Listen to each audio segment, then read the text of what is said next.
People, in my dream, one of my greatest dreams has been that maybe Christian women could get along. Maybe we could really love one another. I don't know if it's going to happen. It'd be something the world's never seen. Why should I have a dream above other people for it? And how many other people have had that same dream? I'm just one little person, not in size, but in, I'm just one little person that's had that dream that we could get along. People, to get along, we're going to have to back off from what we want a lot. That's what I was trying to tell you 2 years ago when I told you I have an opinion about everything. I have what I want about everything. If I started exercising and trying to get what I wanted about everything, I couldn't get along with us all. And people, you won't be able to either. You've got to learn how to back off. If you're going to fight for things that matter, and those are very few. Fight for soul winning. If you're going to fight to keep soul winning going in your church. We'll fight over the color of carpet and let the soul winning club go. If you're going to fight over the King James Bible. And then I don't mean fight, I mean just stand, don't budge, just don't budge. But something that's just something you want. There's so many things. But the more you give up, it does seem like the Lord does give you a lot of things you do want too. Like, I didn't even know I wanted that building. I sure do want it now. I can't wait till it gets fixed so I can get out there and see it. I hope they can do it right away. You get things you didn't even know you wanted if you're not trying to get things. People, God gave us a secret. Put yourself last, he'll put you first. Can't we get it? Can't we decide to love one another? Can't we decide that we're going to find a way? It doesn't matter how different and how difficult a person is. People are, we are difficult. I'm a difficult person, I'm sure, to get along with. I have a lot of different things around which people have to work. Susie, come up. I believe Susie knows about loving. If I wanted to think about somebody when I'm lying in my bed next week and want to think about something that'll really make me feel good, I can think, I believe Susie knows about love. Some of you read in the Christian Womanhood paper where Susie had worked a year to see that she could bring me a $100 bill. Last spring when she visited the college, she gave me a card. She couldn't wait. She went, and she said, keep reading. Because she knew the $100 bill was at the very back of a couple pages of the card. That's not all, Mrs. Evans. That's not all, Mrs. Evans. When I got back there, she said, I worked a year. Where did you work a year, Susie? Where? I go to a workshop. At a sheltered workshop. Then, what did you say I could do with that $100? I told her she could do anything she wanted to, even if it was to give it to somebody else. Is that sort of like love?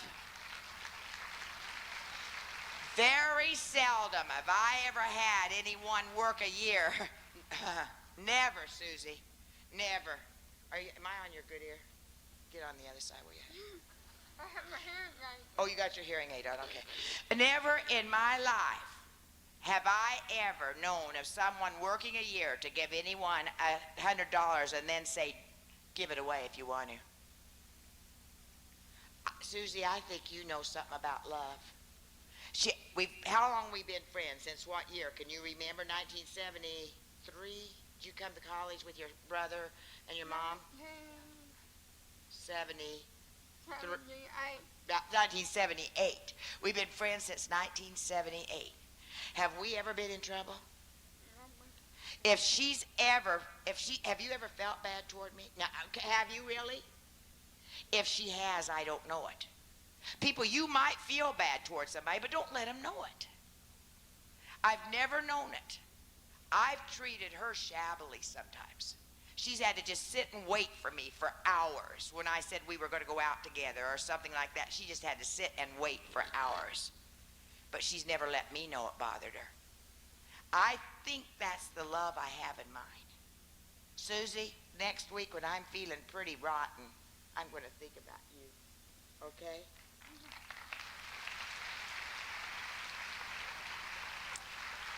I tried to think of a couple things that have just happened lately. When Carol found that I confiscated this out of her room without her knowing it, she said, "Do you have to use it?" And I said, "Yes, because I want to tell you something Linda Stubblefield did that I think is what I had a dream for women when I came here." Baton Rouge, where are you? Where we were just last week, or when were we with you last week? Where are some of those ladies? Where are you? Where? Okay, up there. Way up there. They gave Carol this flack. It's getting time to go, folks. My goodness. Carol Day Fry, a friend that sticketh closer than a brother, Proverbs 18:24b. Thank you for 24 years of being a true and loyal friend to Mrs. Marlene Evans. Your hands are those of a servant. Your heart is that of a friend. We love you, Central Baptist Church, Baton Rouge, Louisiana. May all who come behind us find us faithful. October 4th, 1997. Now this is good. And I'm thankful for this plaque, and I'm thankful for that church. I love that church, and I'm thankful, believe me, for Carol. I certainly am. But this is how she got that plaque. Another worker of mine who works very much behind the scenes, or I couldn't have Christian Womanhood probably, told them about her. She's the one that said, "Carol Fry works a lot of hours and does a lot of grungy work that people don't see." And they thought, bingo, we're going to honor her. They honored her because Linda Stubblefield told them what Carol Fry was like. That's what I have in mind for all of us. That you go around talking good about each other. And then if you don't care for each other, you figure out something you do like about each other. Just one little thing and talk it. People, if you don't love, I'd like for you to first look into 5 things. If you just don't love very many people, I'd like for you to look into 5 things. You might want to jot these down. I wouldn't care if you did.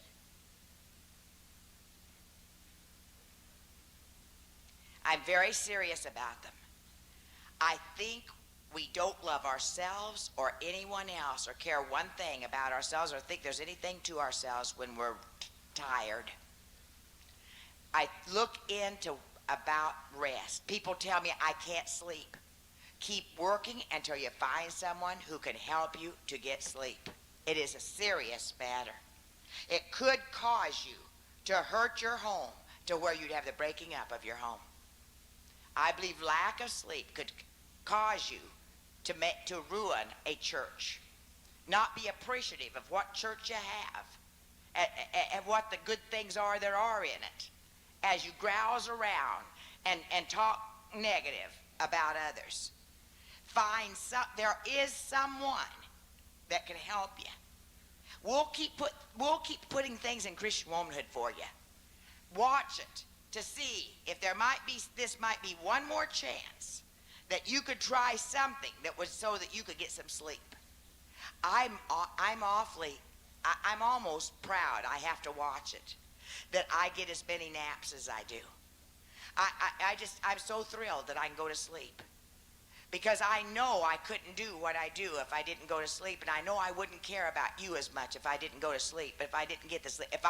If there's one night I get just about 5 or 6 hours, I've got to make it up fast. Maybe you can do it on 5 and 6 hours and still love people. I can't.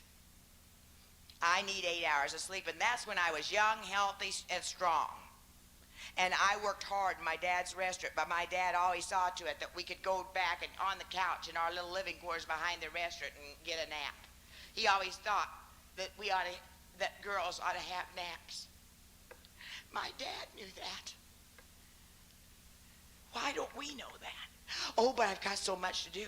But you know what? I find when I get up, I can do what I have to do in about 10 minutes when it was going to take about 10 hours when I was just grousing around.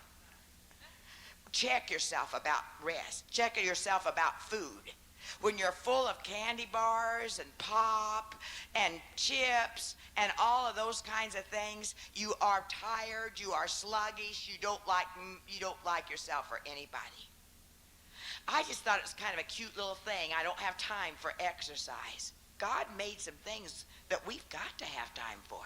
We got to find the time. And I thought, well, surely if you walk to some place or if you do this kind of hard work, that's exercise.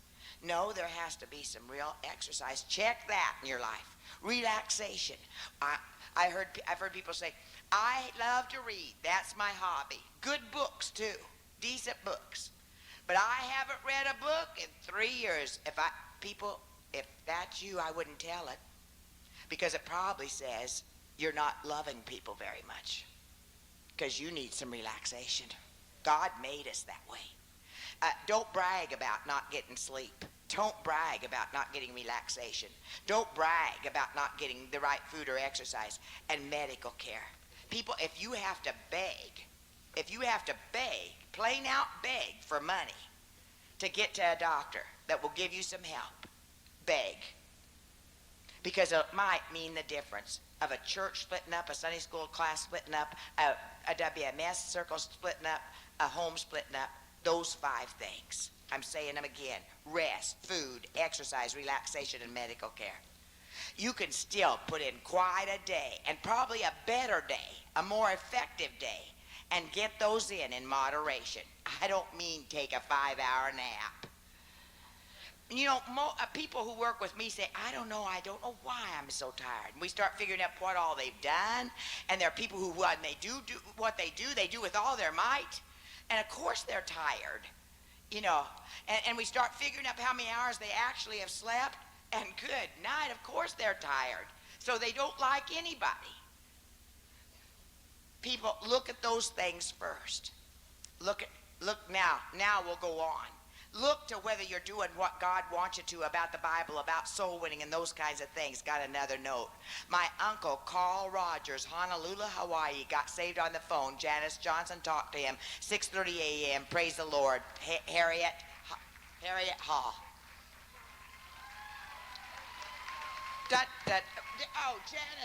Janice what? Johnson it says. On the phone, Janice Johnson. Do they mean Jones? Janice Jones? Okay. Da da da da da da da da.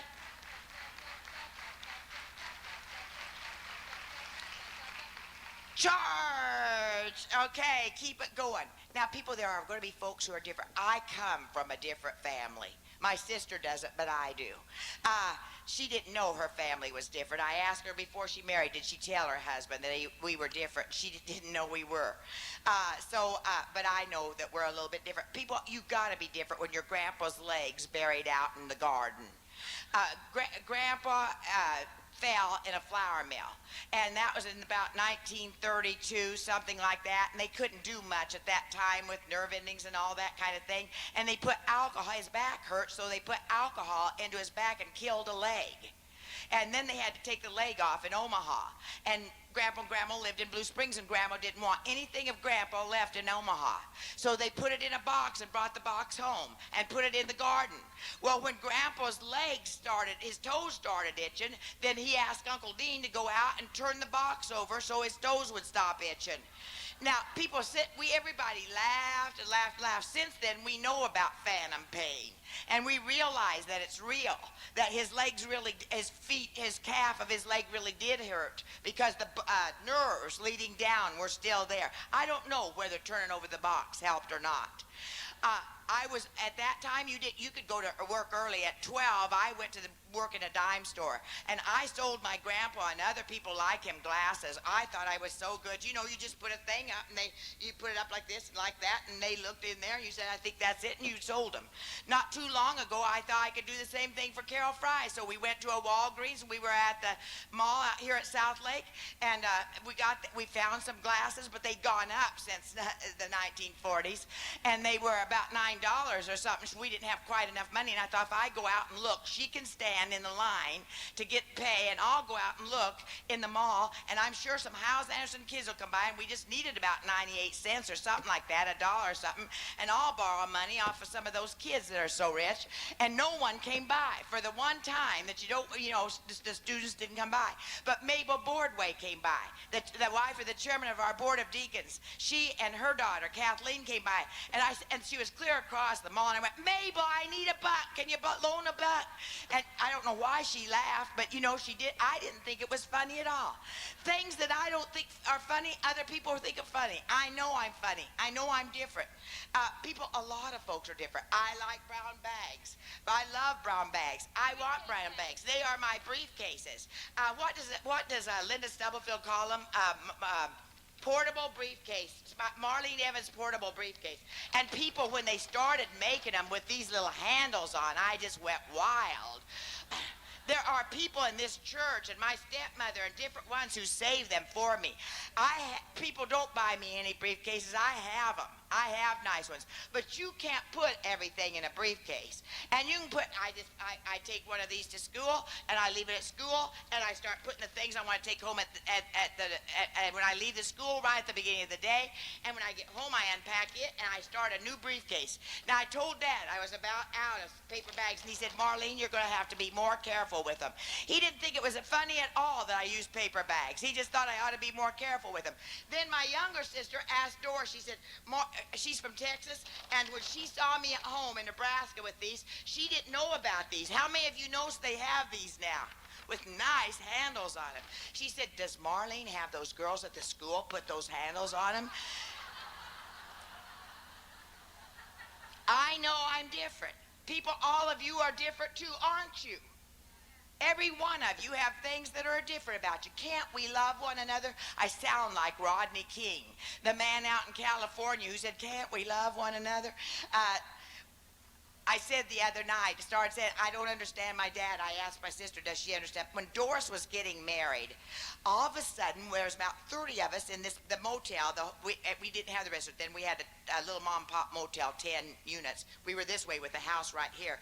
There are about 30 of us were sitting waiting to go to the church, and all of a sudden, Mom was outside crippled, and she's not a well woman, and she's washing the window right before those 30 people. I mean, here we were all big, strong people sitting in there. I don't know if Mom thought, I'm not going to let those people see. I didn't know it was dirty. I'm going to show them that we are a clean family. She's in heaven. I don't know what she thought. I know that I was just completely embarrassed. I mean, you know how your mother embarrasses you sometimes. And at the same time, my dad got her friend that was going to be in the wedding at 2 o'clock in the morning. Did he get you up? He got me up. And several other people, wasn't it? It seemed like to me the whole place was up. And we got that friend out of bed at 2 o'clock in the morning, woke her up, got her out of bed, and had to change sheets. We don't know yet what the deal was, do we? We think that the sheets were worker sheets, which we didn't charge as much for workers, and those sheets weren't as good. And we kind of think he didn't want that girl to go away saying we gave her bad sheets, and that we had to put good sheets on so that when she left, she wouldn't think we had bad sheets. We think. People, do you have that dumb background? People, we're all different. We'd better decide to love one another. At the bottom line, whatever it is. We don't know. We think that's it. If I asked Dad now, we wouldn't know. People, I like to watch sunsets. And a few years ago when I was in the hospital at Broadway Methodist out here, I turned off the lights. I put a chair up by the window, and you could see so beautifully. You know how at Broadway Methodist, you could see, you know how you can see out there because she goes with her husband. He's at the hospital night and day and gets all these calls and everything, because, is he wonderful? When you're sick and all that, boy, it must be nice to have him. Well, I mean, it is nice to have him, isn't it? So I was sitting there put a chair up, and to watch a complete beautiful sunset where you can really see it well takes about 4 hours. Did you know that? From the very beginning to the very end, it takes about 4 hours. They sent a psychiatrist in. The other day I was in the hospital for 23 hours because they thought they could get me feeling better if they did an IV and hydrate me. And I didn't want anything. I didn't want the sunset. I didn't want anything. But every once in a while I'd click on the TV. I don't know what was on. It didn't matter. Probably X-rated. I don't even know. All I knew is I'd better be doing something or they'd send in a psychiatrist. And I know from Carol that nurses come in and say it appears as if the patient's depressed. You know, if you just sit there and you're not eating, well, they wouldn't let me eat anything but that yellow jello, and you know how I feel about that. And and I couldn't eat anyway, and I didn't want to do anything, but I wanted to lie there and be quiet. But I didn't want the psychiatrist coming in, so I put that television on every once in a while. People, do you think it's funny that I sat and watched the sunset for 4 hours instead of watching the stupid television? Well, some people do. And you think other people are funny, don't you? Because it's the way they do this or that, or the way they dress, or this or that, or the other thing. Why don't we just not even worry about whether they're funny or not? We're all funny. How many of you are funny? Why don't we just accept it and just decide? People, it's a decision. I beg you. If God were not to let me have another year, and I'm going to make medical history pretty soon, because if you look on the internet for ovarian stage 4 people, they don't come back with any survivors. They keep so if I were to, there's one thing that I wish I had some impact on a few of you. Maybe I have with Susie, Linda Stubblefield. Those have just been recently. A lot of other people too, but those have been recent things that have happened where you'll fight for one another if you're going to fight, not for yourself. And again, like I say, not fight, but take up for. The person you don't care too much for, take up for him. What people, if you're not getting along with someone, let's get it taken care of right now. I want that more than I want anything else in the world. I want things. I like things. You know I like things. But I believe with all my heart that above things, I want you to love one another. I actually believe you'd be winning your loved ones if they saw you loving one another, if they saw you talking well about one another. Yeah, I'm strange. One time I told you I work with activities. I was working with promotion for the Sunday school for Dr. Robertson. He had a different Sunday every Sunday, and Wednesday night, Thursday night, Sunday we did promotion things, great big promotion things. One time at 5:45 I decided we needed our living room furniture. We had a tiny duplex, and I decided we needed our living room furniture, a little early American type of, you know, the braided rug and that kind of stuff, you know. And we needed it at 4 blocks down the street in the building where we were going to have the visitation supper. I didn't know my husband was home. I took a couple guys, asked them to come, got the truck, we took all the living room furniture out. My husband, I guess, was in that bathroom having a bath, and I guess when he got out, the living room was gone. You know, it's been hard for him to live with me, and yet you see that he still loves me. I mean, isn't that something? Don't we have to just accept each other at the bottom line? You know what, people? We've got to love or we'll perish. I believe it with all my heart. I made a decision I was going to love you. I don't care whether you're different or not. I made a decision I was going to love you a long, long, long, long, long, long time ago. Have you made a decision you're going to love women and girls? Have you? It's a decision. And you don't think, do I like this person? You know I love this person. When I sign your Bibles, I put love to, because I used to do mechanically, Marlene Evans, Philippians 4:4, not even look at you and throw it back at you. And so I wanted to look at you, get the right spelling of your first name, and that's why I put all that in there. I practically rewrite the Bible for you. But I want you to know, I don't have to wait to know you to know that I love you, because I made a decision. Have you made a decision? Love through other people. See to it that you help other people to love through, and then the love will keep going on down. And I know that for every one of you loves, therefore souls will be saved, that I'll be getting rewards. I know that's how it's going to be. And that's what I want for you too. I want you to be happy. I want you to love.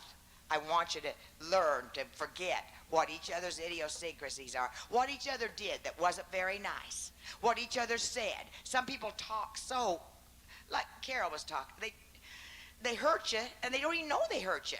They hurt you with almost everything they say. Love them anyway. Just love them anyway. You don't know why they're like that. Doesn't matter whether you know whether they're like that. You just love them anyway. Make that decision that you're going to love. People, we've said a lot during this spectacular. One of the things we said was, get up again and love your ladies. Mrs. High and love. Get up again. And then I said, she loves her ladies. You can tell how she thinks about her ladies, can't you? How many of you made a decision to get up and go again? Or love your ladies like she talked about her ladies? How many of you had made that decision? Would you put your hand up? Would you